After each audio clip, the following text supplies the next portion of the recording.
Let's dim the lights and take a walk down one of horror's most infamous streets, 112 Ocean Avenue, better known as the Amityville Horror House. This story isn't just about creaking floorboards or shadowy corners. It's a tangled web of true crime, family tragedy, and a media storm that changed the horror landscape forever.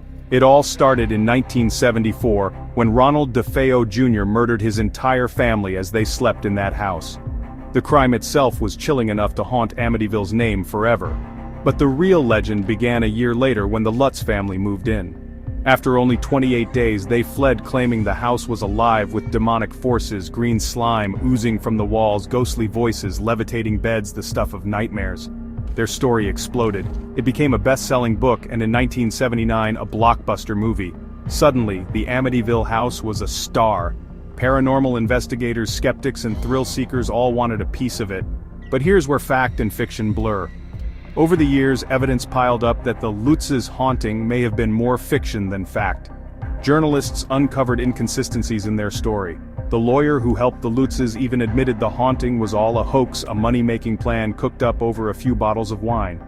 Even neighbors reported nothing unusual about the house, aside from the endless streams of tourists. Still, the legend refused to die.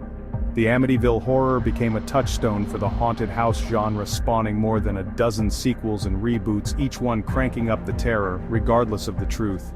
It inspired TV shows, documentaries, and countless internet debates.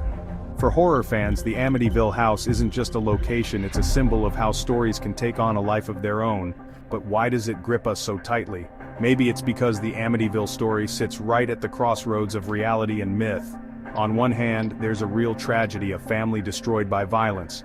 On the other, there's the irresistible lure of the supernatural, the idea that evil can linger in the walls, waiting for someone new to move in.